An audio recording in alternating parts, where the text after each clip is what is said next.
اصل بنیادی چیز تقویٰ ہے،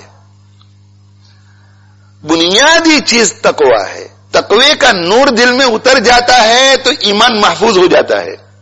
اسی لیے اللہ جگہ جگہ پر کیا کہتے ہیں؟ یا ایھا الذین آمنوا اتقوا اللہ، یا ایھا الذین آمنوا اتقوا اللہ، یا ایھا الذین آمنوا اتقوا اللہ. یعنی اے ایمان والو، تم زندگی میں تقوی لے آؤ، دل میں تقوی کا نور اتارو. کیوں؟ اسی کہ تقوی کا نور اگر دل میں اتر جائے گا تو اللہ کی نافرمانی نہیں ہوگی، اور جب اللہ کی نافرمانی نہیں ہوگی تو تمہارا ایمان محفوظ رہے گا. اب خاتمہ ایمان پر آئے گا تو تقوی کی برکت سے ایمان محفوظ ہوتا ہے، اور تقوی کی برکت سے تقوی میں بھی برکت ہوتی ہے، ایمان میں بھی برکت ہوتی ہے. اور تقوی کیا ہے؟ تقوی، جس کی زندگی میں تقوی آ جائے اسے اللہ کی معیت، اللہ کا سپورٹ مل جاتا ہے. واللہ یحب المتقین، وہ اللہ کا محبوب بن جاتا ہے. الا ان اولیاء اللہ لا خوف علیہم ولا هم يحزنون الذین آمنوا وکانوا یتقون. وہ اللہ کا ولی بن جاتا ہے. دل میں تقوی کا نور آ جائے وہ اللہ کا ولی بن جاتا ہے، اللہ کا محبوب بن جاتا ہے. وہ اللہ تعالی شانہ کے سپورٹ کے قابل ہو جاتا ہے. اللہ اس کا سپورٹر بن جاتا ہے، اللہ اس کا حامی بن جاتا ہے، اللہ اس کی چاروں طرف سے نگرانی کرتا ہے. اس کی عزت کی بھی اللہ حفاظت کرتا ہے، اس کی صحت کی بھی حفاظت کرتا ہے. اللہ تعالی شانہ اس کی رزق کے انتظامات بھی اللہ خود کرتے ہیں. وَمَن يَتَّقِ اللَّهَ يَجْعَل لَّهُ مَخْرَجًا وَيَرْزُقْهُ مِنْ حَيْثُ لَا يَحْتَسِبُ. اللہ اسے دیتے ہیں، یہاں صرف رزق مراد نہیں ہے، اس کی ساری ضرورتیں عطا فرماتے ہیں، اور ایسی جگہوں سے عطا فرماتے ہیں جہاں سے اسے گمان بھی نہیں ہوتا.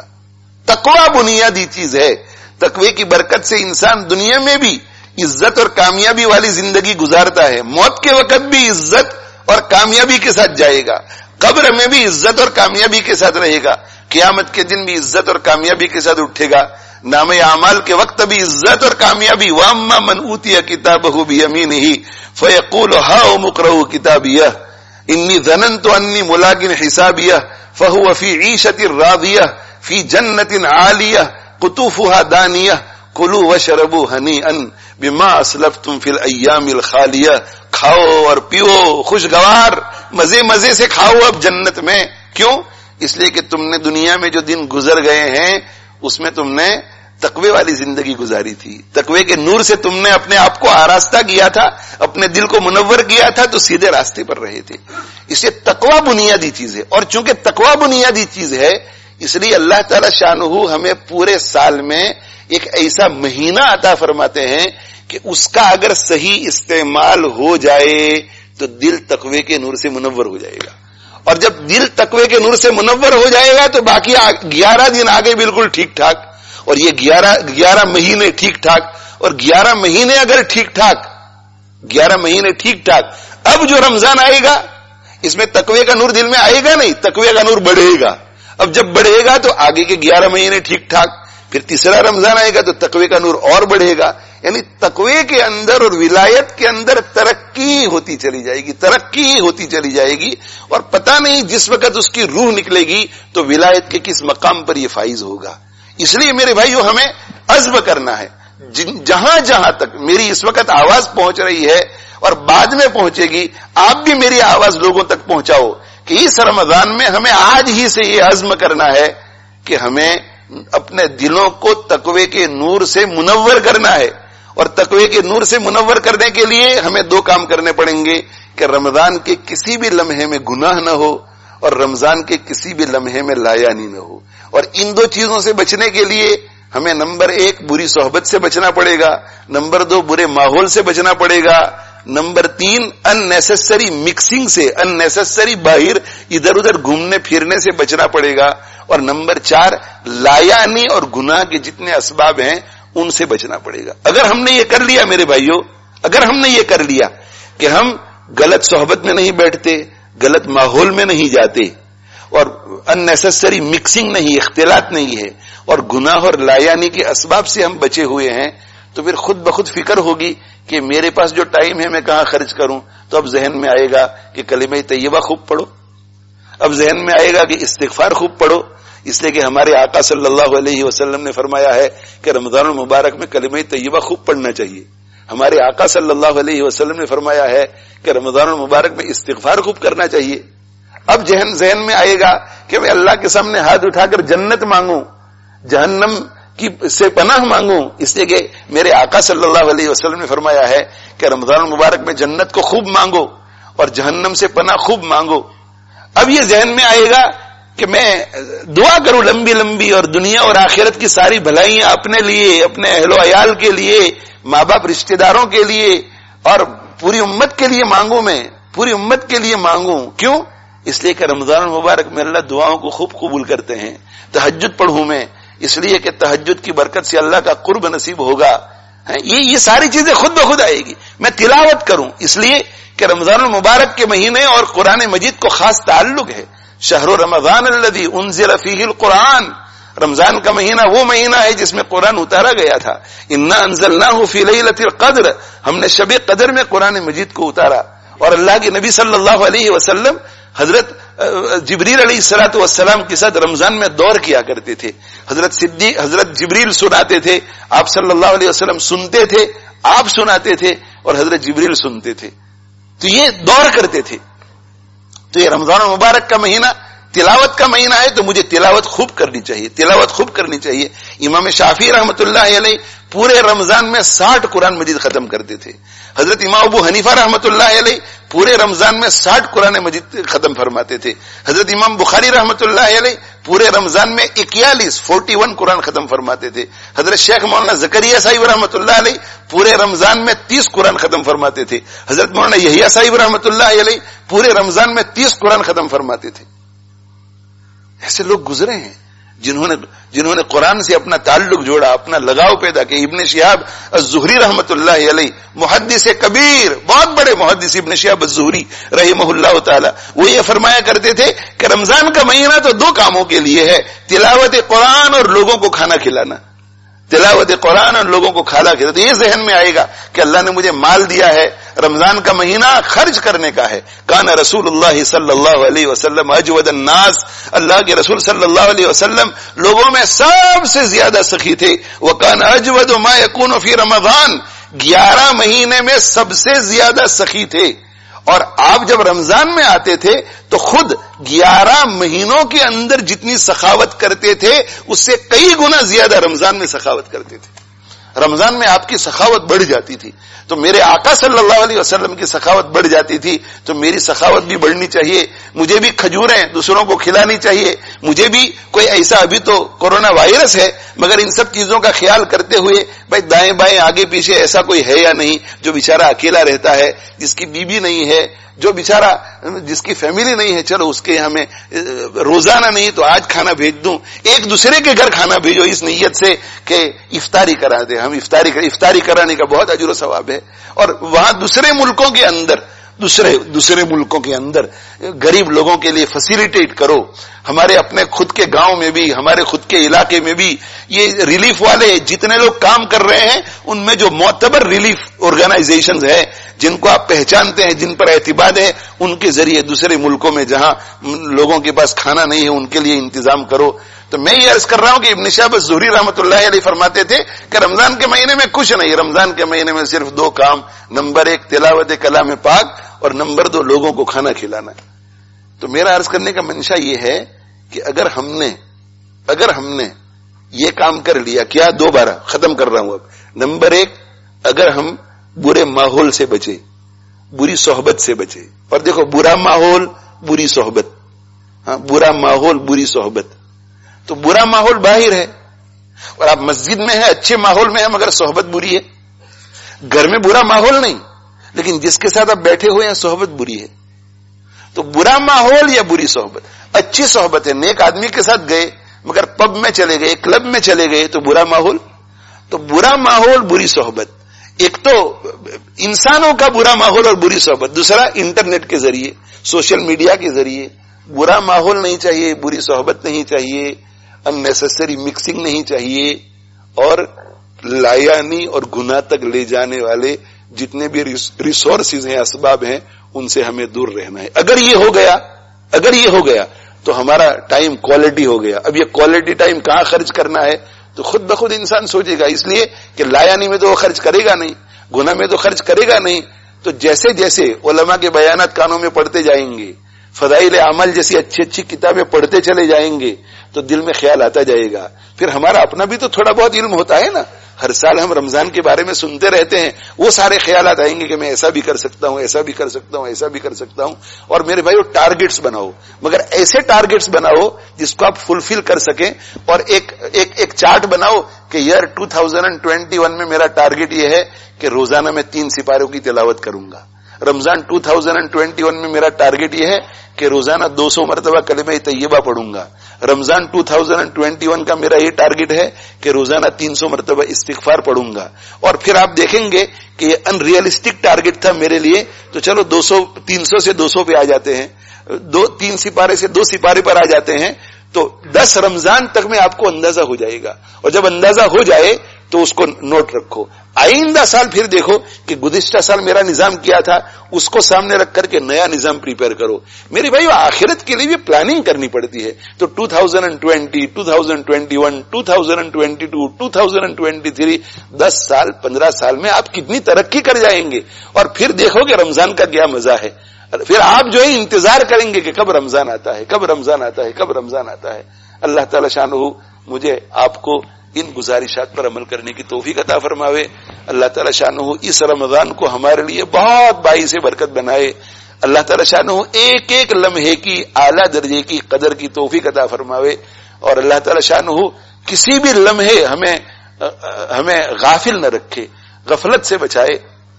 اور خاص طور پر راتوں میں اور دن کے اوقات میں جب بھی اللہ کی بارگاہ سے کوئی بہت اہم فیصلے ہو رہے ہوں اور وہاں سے روحانیت اور برکتیں اور رحمتیں اور مغفرتیں تقسیم ہو رہی ہوں, اللہ تعالی شانہ اس وقت ہم غفلت میں ہو تو غفلت سے بیدار کر دیں, نیند میں ہو تو نیند سے بیدار کر کے ہمیں مصلی پہ بٹھا دے. اللہ تعالیٰ محرومی سے بچائے, اللہ محرومی سے بچائے, اللہ محرومی سے بچائے. اللہ تعالیٰ شانہ سے بہت دعائیں کرو میرے بھائیوں, اس لیے کہ محرومی جو ہے, محرومی جب اللہ کے یہاں لکھی جاتی ہے تو پھر آدمی جو ہے وہ اچھے اچھے مواقع پاتا ہے اور اچھے اس کو اچھی اپرچونٹیز ملتی ہے, مگر وہ کچھ کر نہیں پاتا. اچھے ماحول میں بھی کچھ کر نہیں پاتا, اچھی صحبت میں بھی کچھ کر نہیں پاتا, اچھے اوقات میں بھی کچھ کر نہیں پاتا. رمضان کے بارے میں جو ہے اللہ کی طرف سے ایک ندا آتی ہے کہ یا باغی الخیر اقبل و یا باغی الشر اقصر, اے برائی کے کرنے والے اب باز آ جا, رمضان کا مہینہ آ گیا. وہ یا باغی الخیر اقبل, اور اے بھلائی کو چاہنے والے اب آگے بڑھ, آگے بڑھ. یہ وقت ہے اذا جاء رمضان, جب رمضان آتا ہے فتحت ابواب الجنہ, جنت کے دروازے کھول دیے جاتے ہیں. وغلقت ابواب النار, جہنم کے دروازے بند کر دیے جاتے ہیں. یعنی جہنم میں لے جانے والے اعمال مشکل ہو جاتے ہیں, جنت میں لے جانے والے اعمال آسان ہو جاتے ہیں. وہ سفیدت الشیاطین, سرکش شیاطین کو قید کر دیا جاتا ہے. اللہ یہ چاہتے ہیں کہ میرے بندے رمضان کا صحیح استعمال کر کے متقی بن جائے. اللہ خود کہتے ہیں کہ تمہارے لیے یہ رمضان کا مہینہ اسی لیے بنایا ہے کہ لعلکم تتقون. میرے محبوب حاجی صاحب رحمۃ اللہ علیہ نے مجھے حرم شریف میں بیٹھ کر کہا کہ بیٹا رمضان میں اللہ کی بارگاہ میں ہاتھ اٹھا کر یہ کہا کرو کہ اللہ آپ نے تو یہ مہینہ ہمیں متقی بنانے کے لیے دیا ہے, تو اس مہینے میں آپ مجھے متقی بنا دیجئے. آپ نے یہ مہینہ اسی لیے ہمیں دیا ہے کہ آپ ہمیں متقی بنا دیں, تو اللہ متقی بنا دیجئے. اگر یہ دعا قبول ہو گئی تو اللہ رمضان میں وہ کام کروائے گا جس سے انسان متقی بن جاتا ہے. اور پھر رمضان میں خوب توبہ کرو, توبہ کر کے اللہ کی بارگاہ میں رو کر یہ کہو کہ اے اللہ رمضان بھی تقوی والا گزرے اور رمضان کے بعد والی پوری زندگی موت تک تقوی والی گزرے, یہاں تک کہ تقوی کے اعلی مقام پر پہنچ کر کے میں دنیا سے رخصت ہوں. اللہ تعالی شانہ مجھے آپ کو عمل کی توفیق عطا فرماوے. وآخر دعوانا ان الحمدللہ رب العالمین وصلی اللہ علی نبینا محمد وعلی آلہ واصحابہ اجمعین. الحمدللہ رب العالمین والعاقبۃ للمتقین والصلاة والسلام علی رسولہ سیدنا و مولانا محمد وعلی آلہ واصحابہ اجمعین. یا ارحم الراحمین, یا ارحم الراحمین, یا ارحم الراحمین, ہماری مغفرت فرما دے, ہماری مغفرت فرما دے, ہماری مغفرت فرما دے. الہ العالمین رمضان سے پہلے ہی ہماری مغفرت فرما دے. الہ العالمین آج ہی ہماری مغفرت فرما دے. الہ العالمین اسی گھڑی ہماری مغفرت فرما دے. ہمارے سب متعلقین کی مغفرت فرما دے. الہ العالمین ہم اقراری مجرم ہیں، ہم بہت گنہگار ہیں۔ الہ العالمین آپ نے ہمیں کیسے کیسے اپنے آپ کے قرب کو حاصل کرنے کے مواقع نصیب کیے۔ رمضان نصیب کرتے ہیں آپ ہمیں حرمین شریفین نصیب کرتے ہیں، آپ ہمیں نیک لوگوں کی مجلسیں نصیب کرتے ہیں۔ الہ العالمین ایسے اچھے اچھے مواقع آتے ہیں، لیکن الہ العالمین ہم نے آج تک ان سے فائدہ نہیں اٹھایا۔ الہ العالمین ہم آپ کے ولی کامل، ولی خاص نہیں بن سکے۔ الہ العالمین یہ بھی آپ کا کرم ہے کہ آپ نے ہمارے دلوں میں آپ کے ولی بننے کا خیال ڈالا ہے، اور الہ العالمین آپ کی محبت کا ایک جذبہ پیدا کیا ہے۔ الہ العالمین آگے کا کام بھی آپ ہی کر دیجئے۔ الہ العالمین ہمارے دلوں کو تقوی کے نور سے منور کر دیجئے، ہمارے دلوں کا تزکیہ فرما کر الہ العالمین خسائل سے آراستہ کر دیجئے۔ اے ارحم الراحمین ہمارے دلوں کو اپنی محبت سے معمور کر دیجئے، ہمارے دلوں کو اپنی یاد سے معمور کر دیجئے۔ الہ العالمین ہم میں سے ہر ایک کو اپنا بنا لیجئے، اپنا بنا لیجئے، اے اللہ اپنا بنا لیجئے۔ ہمارے سب متعلقین کو بھی الہ العالمین پوری امت کو اپنا بنا لیجئے۔ الہ العالمین ہمیں تو کسی طرح آپ کے گھر میں آنے کی توفیق بھی مل جاتی ہے۔ الہ العالمین آپ کے بہت سارے بندے غفلت کی زندگی گزارتے ہیں، الہ العالمین انہیں رمضان میں مسجد میں آنے کی توفیق ملتی ہے۔ الہ العالمین انہیں بھی اپنا بنا لیجئے، اور الہ العالمین آپ کے بے شمار ایسے مومن بندے ہیں جنہیں رمضان میں بھی توفیق نہیں ملتی، وہ روزہ بھی نہیں رکھتے، تراویح بھی نہیں پڑھتے، نمازوں کے لیے بھی نہیں آتے۔ الہ العالمین انہیں اس رمضان میں سب کو توفیق دیجیے۔ الہ العالمین آپ کے بہت سارے بندے ایسے ہیں جو شیطان اور نفس کے مقاصد میں آنے کی وجہ سے الہ العالمین رمضان میں بھی زنا، شراب، جوا، سٹا، الہ العالمین گناہوں میں پڑے رہتے ہیں۔ الہ العالمین انہیں بھی اس ماحول سے نکال کر آپ مسجد کے ماحول میں لے آئیے۔ الہ العالمین ایک ایک فرد کو آپ متقی بنا دیجیے۔ الہ العالمین سورہ زمین پر بسنے والے ہر انسان کو آپ متقی بنا دیجیے۔ الہ العالمین متقی بنا دیجیے، الہ العالمین متقی بنا دیجیے، الہ العالمین ہم سب کو متقی بنا دیجیے۔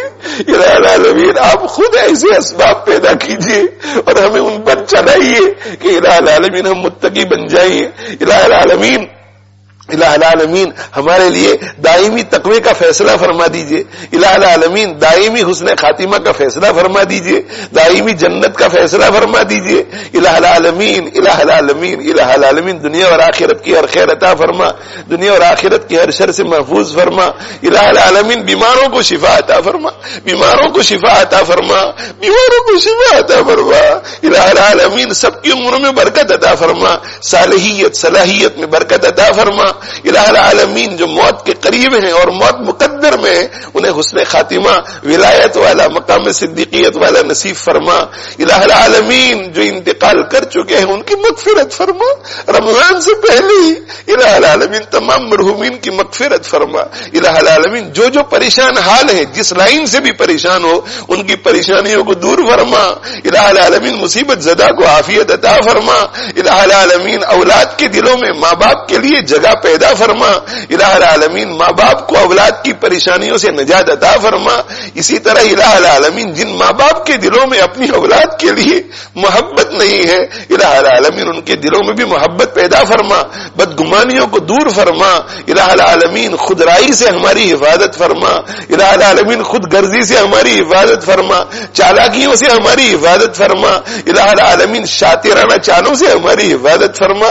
الہ العالمین اپنے نبی صلی اللہ علیہ وسلم کا عاشق بنا دے، الہ العالمین ان کی محبت عطا فرما دے، الہ العالمین ان کی ایک ایک سنت کا شیدائی بنا دے، الہ العالمین ان کے لائے ہوئے دین پر چلنے والا بنا دے، الہ العالمین قرآن سے، حدیث سے محبت عطا فرما۔ الہ العالمین صحیح جگہوں سے، علماء حقہ سے قرآن اور حدیث سمجھنے والا بنا دے۔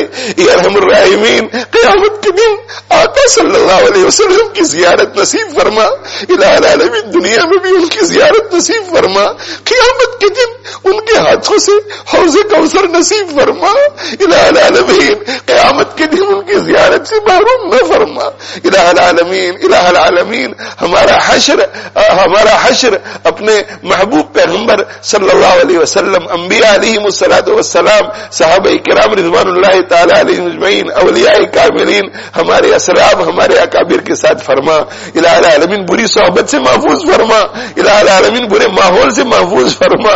الہ العالمین بری گھڑی سے محفوظ فرما، برے خیالات سے محفوظ فرما، برے ارادوں سے محفوظ فرما. الہ العالمین برے ڈائریکشن سے اور الہ العالمین برے رخ سے محفوظ فرما، برے کام سے محفوظ فرما، بری بات سے محفوظ فرما. الہ العالمین رمضان کو ہمارے لیے بہت زیادہ مفید بنا دے، بہت زیادہ سود مند بنا دے. الہ العالمین بہت زیادہ مثمر بنا دے، بہت زیادہ بارآور بنا دے. یا ارحم الراحمین فضل فرما، یا ارحم الراحمین فضل فرما، یا ارحم الراحمین فضل فرما. مسجدوں کو آباد فرما، مدارس کو مکاتب کو آباد فرما، دعوت و تبلیغ کے کاموں میں برکت عطا فرما، خانقاہوں کو آباد فرما. الہ العالمین الہ العالمین حق کی حفاظت فرما، اہل حق کی حفاظت فرما، اہل حق کی عمروں میں برکت عطا فرما، ان کی کاوشوں میں برکت عطا فرما. الہ العالمین اہل حق سے وابستہ فرما. الہ العالمین حق اور باطل کے درمیان تمیز کی توفیق عطا فرما. الہ العالمین اس کے بعد حق کو اختیار کرنے کی، باطل کو چھوڑنے کی توفیق عطا فرما. یا ارحم الراحمین حق کا علم بردار بنا دے. الہ العالمین حق کا علم بردار بنا دے. الہ العالمین حق کا علم بردار بنا دے. یا ارحم الراحمین حفاظ کرام کو الہ العالمین تراویح کی توفیق عطا فرما. الہ العالمین تراویح میں قرآن سنانے کی توفیق عطا فرما. الہ العالمین ان سب کی حفاظت فرما، ان سب کو گناہوں سے بچا لے، ان سب کو سچی پکی توبہ کی توفیق عطا فرما. الہ العالمین حفاظ کو قرآن یاد کرنے کی توفیق عطا فرما، ان کے لیے تراویح آسان فرما. الہ العالمین سب کے لیے تراویح روزے آسان فرما، بوڑھوں کے لیے بھی، بیماروں کے لیے بھی آسان فرما. الہ العالمین ہم سب کو اچھی موت نصیب فرما. الہ العالمین جو مانگا وہ بھی عطا فرما، مانگنا چاہیے تھا نہیں مانگ سکے وہ بھی عطا فرما. جن بھائیوں نے بہنوں نے ہمیں دعاؤں کے لیے کہا ہے، لکھا ہے، جو ہم سے متوقع ہیں، جن کا ہم پر حق بنتا ہے، جو ہم سے تعلق محبت رکھتے ہیں، خصوصاً ہمارے ماں باپ، اساتذہ، مشائخ، دوست احباب، حاضرین مجلس، شرکائی مجلس، سبھی کے تمام جائز نیک مقاصد کو پورا فرما. الہ العالمین الہ العالمین الہ العالمین آپ کے نبی صلی اللہ علیہ وسلم کی مانگی ہوئی ہر خیر عطا فرما. جن شرور سے پناہ مانگی تھی آپ صلی اللہ علیہ وسلم نے، اس سے پناہ عطا فرما. حضرت مفتی احمد خان پوری صاحب کے پوتے کو، اور الہ العالمین مولانا محمود مدنی صاحب کو، اور الہ العالمین ہمارے ساجد بھائی کے بھائی کو، اور ہمارے یوسف بھائی پٹیل کی والدہ کو، اور الہ العالمین ہمارے مولانا احمد صاحب کے صاحبزادے محمد سلیم کو، اور باقی جتنے لوگ بھی بیمار ہیں، الہ العالمین ان سب کو شفائے کاملہ عاجلہ مستمرہ دائمہ نصیب فرما. وصلی اللہ تعالی علی خیر خلقہ سیدنا و مولانا محمد وعلی آلہ واصحابہ اجمعین برحمتک. سبحان اللہ والحمد للہ ولا الہ الا اللہ واللہ اکبر. سبحان اللہ والحمد للہ ولا الہ الا اللہ واللہ اکبر.